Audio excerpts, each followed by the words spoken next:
time, it's not about Ilocano and Bisaya anymore. It's about the nation. Amen. Ha? It's about sovereignty na ipinaglaban ni Pangulong Duterte.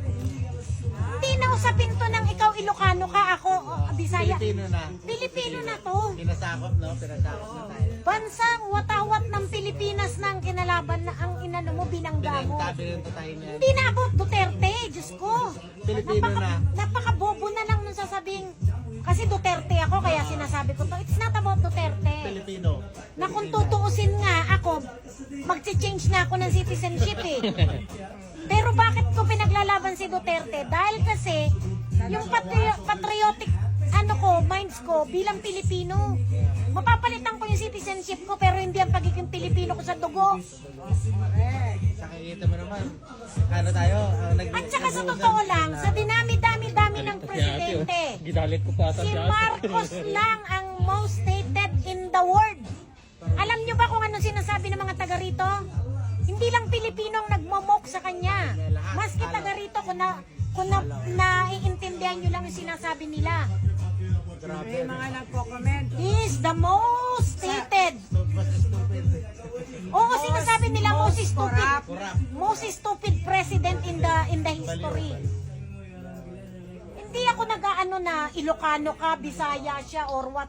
Tagalog ako, purong Tagalog. Tagalog. So walang dahilan para kumampi ako kay Marcos o kay Duterte. Nasa tama lang ako.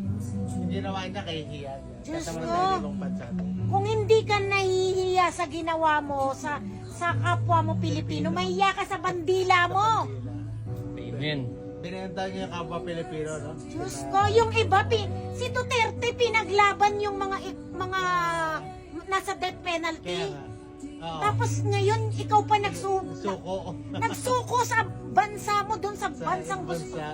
Grabe, no? Dumurog sa kababayan mo. First time yun. Asan ang balls mo? First time na ginawa. Wala siyang balls. Presidente. Weak. Hindi sa ginawa niya, ang gulo ng Pilipinas, kagagawa niya. Pinagulo niya lang.